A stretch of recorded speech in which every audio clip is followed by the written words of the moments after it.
Pastor గారు ఆమెను గురించి రికమెండ్ చేస్తున్నాడు. ఏమని? సిఫారసు చేస్తున్నాను అంటాడు. అంటే సేవకులు మీ గురించి బయట రికమెండ్ చేసే విధంగా మీరు ఉండాలి.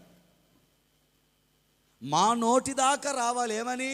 పలానొల్ల కుటుంబం మంచి కుటుంబం అండి, సంఘానికి కానీ సేవకులకు కానీ ప్రజలకు కానీ చాలా యేసయ్య ప్రేమను పంచే కుటుంబం అండి, వీళ్లకు మీరు హెల్ప్ చేయండి అని మీ గురించి మేము రికమెండ్ చేసేలాగా ఉండాలి. అలా కాకుండా మీ పేరు ఎత్తగానే మేము పక్కకి వెళ్ళిపోయేలాగా ఉండకూడదు. ఎలాగ ఉండకూడదు? మీ పేరు చెప్పగానే వదిలే అని దాటేసి వెళ్ళిపోయేటట్టుగా మీరు ఉండకూడదు. మీరు సేవకుల ద్వారా సిఫారసు పొందగలిగినటువంటి నమ్మకత్వాన్ని సంపాదించుకోవాలి. ఆమెన్ చెప్పండి, ఆమెన్ చెప్పండి, ఆమెన్ చెప్పండి. ఎవరి ద్వారా? సేవకులంగా మేమేం చేయాలా? ఇంకొక మాట చెప్పనా? మీరు అనుకుంటారు మాకెవరున్నారు మీరు సిఫారసు చేయడానికి? ఉద్యోగాల కొరకు పోతున్నామా, లేకపోతే ఆరోగ్యాల కొరకు పోతున్నామా, దేని కొరకు? నీ రికమెండేషన్ ఎవరికి కావాలని మీరు అనుకుంటారు. ఒక మాట చెప్పనా? యేసు ప్రభువును ఆపి ప్రజలు ఏమంటారో తెలుసా? నీ ద్వారా మేలు పొందడానికి ఈ కుటుంబం యోగ్యమైన కుటుంబం. ఎవరు సిఫారసు చేస్తున్నారు? ఎవరికి చేస్తున్నారు? యేసయ్యకు రికమెండ్ చేస్తున్నారు. ఏమని? నువ్వు మేలులు ఏమైనా ఇవ్వాలనుకుంటే ఈ కుటుంబానికి ఇయ్యా, నువ్వు మేలులు ఏమన్నా ఇవ్వాలనుకుంటే ఈ ఇంటికి ఇయ్యా. ఎందుకంటే వీళ్ళు కష్టపడి పరిచర్య చేస్తారు. వీళ్ళల్లో ఏ భేదం లేదు, వీళ్ళల్లో ఏ మత్సరం లేదు, వీళ్ళల్లో ఏ రకమైనటువంటివి లేవు. వీళ్ళు మంచోళ్ళు, వీళ్ళకు సహాయం చేయి అని యేసు ప్రభుని రికమెండ్ చేస్తున్నారు. మరి మేము కూడా ఏం చేస్తాం? దేవునికి మీకు మధ్య ఒక రికమెండేషన్ లెటర్ ఇస్తాం. మీకు తెలుసో తెలీదో, ఈ భూమి మీద పాస్టర్ ట్రైనింగ్ పొందుకునే వాళ్ళు చాలామంది నా కాడికి వచ్చారు. వచ్చి లెటర్ రాసియండి పాస్టర్ గారు, రికమెండేషన్ లెటరు రిజిస్టర్ అయినటువంటి వాళ్ళు అది రాసిస్తే మమ్మల్ని బయట చదువుకోవడానికి అనుమతులు ఇస్తారు. మీ దగ్గర నుంచి మాకు రికమెండేషన్ లెటర్ కావాలి అని అడిగితే చాలామందికి రాసి ఇచ్చాను నేను. అది రాసి ఇవ్వడం వల్ల కొంతమంది ఫారిన్లో చదువుతున్నారు, కొంతమంది ఇండియాలోనే చదువుతున్నారు.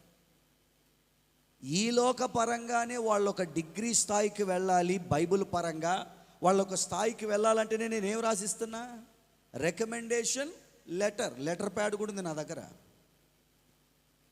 మరి ప్రభు ద్వారా మీరు మేలులు పొందుకోవడానికి నేను రికమెండేషన్ చేయాలి కదా.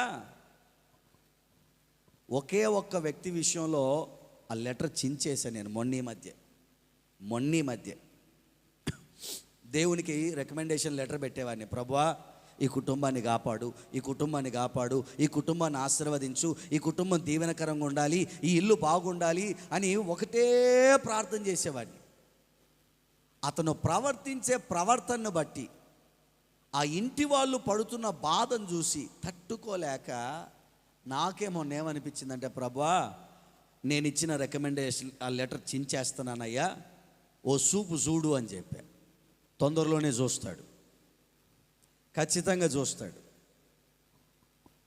ఆ ఇంటి వాళ్ళకు కూడా చెప్పా, సేవకునిగా నేను ఈ మాట అనకూడదు, కానీ అంటున్నా తొందరలోనే చూస్తాడు, జాగ్రత్త అని చెప్పా. ఎందుకంటే వాళ్ళ వల్ల కావడంలో వాళ్ళు విసిగిపోయారు. వాళ్ళు కాదు, సేవకునిగా నేను కూడా విసిగిపోయా వాళ్ళ వల్ల. ఎన్నిసార్లు రికమెండేషన్ చేయాలయ్యా కుటుంబాన్ని గురించి? ఎన్నిసార్లు చేయాలి? ఏమని చేయమంటావు? నరకం దాకా పోయి వచ్చాడు, నరకం ఎట్టుంటుందో కళ్ళ ముందు అనుభవించొచ్చాడు, పైగా మళ్ళీ యథావిధిగా బ్రతుకుతున్నాడు. ఏమని రికమెండేషన్ చేయమంటావు? ఏమని ప్రార్థన చేయమంటావు ప్రభువా? అందుకే ఆ రికమెండేషన్ లెటర్ చించేసా. ఒక చూపు చూడు నాయన. అయితే ప్రాణం ఉండాల, తెలియాల, దేవుని విలువ ఏందో తెలియాల, దేవుని భయం ఏందో తెలియాల, కుటుంబం విలువ ఏందో తెలియాల, సంఘం విలువేందో తెలియాల, తల్లిదండ్రుల విలువేందో తెలియాల, వాళ్ళు పడ్డ బాధ ఏందో తెలియాల. ఒక్కరోజు కాదు, 2 రోజులు కాదు, సంవత్సరాలుగా అనుభవిస్తున్నారు వాళ్ళు. వాళ్ళ వల్లే గాక ఏడుస్తున్నారు. వాళ్ళ వల్లే గాక ఏడుస్తుంటే అప్పటిదాకా వాళ్ళ కొరకు పెట్టిన రికమెండేషన్ లెటర్ కూడా ఏం చేశా, చించేశాను. ప్రభువా ఇక నీ ఇష్టం. సేవకుని ద్వారా మీరు రికమెండ్ చేయబడాలి. రికమెండ్ చేయబడే అంత సాక్ష్యం సంపాదించాల. అప్పుడు ఎంత కష్టపడాలి, మీరు ఎంత కష్టపడి నిలబడాలి దేవుని దగ్గర. ఈమె ఎవరి దగ్గర సాక్ష్యాన్ని సంపాదించింది? సేవకుని దగ్గర సాక్ష్యాన్ని సంపాదించింది. సంఘం అంటే చాలామంది ఏమనుకుంటున్నారంటే ఏదో ఆదివారం వచ్చిపోతే 4 రూపాయలు కానికేసిపోతే అయిపోయింది అనుకుంటున్నారు. కాదు, సంఘంలో నీవు ఒక భాగం, నీకు ఒక బాధ్యత ఉంది. నీవు ఇందులో ఒక స్థానాన్ని సంపాదించుకోవాలి. నీ పేరు నిలబడాలి, నీ పిల్లల పేర్లు నిలబడాలి. మీ తరపున ప్రతిరోజు సేవకుల దగ్గర నుంచి దేవునికి రికమెండేషన్ లెటర్ వెళ్ళాలా, దేవుని దగ్గరికి వెళ్ళాలా. మీ ఇంటిని గురించిన రికమెండేషన్ లెటర్ వెళ్ళాలా. అవి వెళ్తూనే ఉండాలి, ఎప్పటికీ ఆగకూడదు. అవి మిమ్మల్ని గురించి మేము ఎప్పుడు కూడా రికమెండేషన్ చేయాలి దేవునికి. అంతేగాని మేము కూడా విసిగిపోయి అంతగా మీరు ప్రవర్తించకూడదు. సంఘంలో క్రమాలు ఉన్నాయి, ఆ క్రమాలు నేర్చుకొందురుగాక.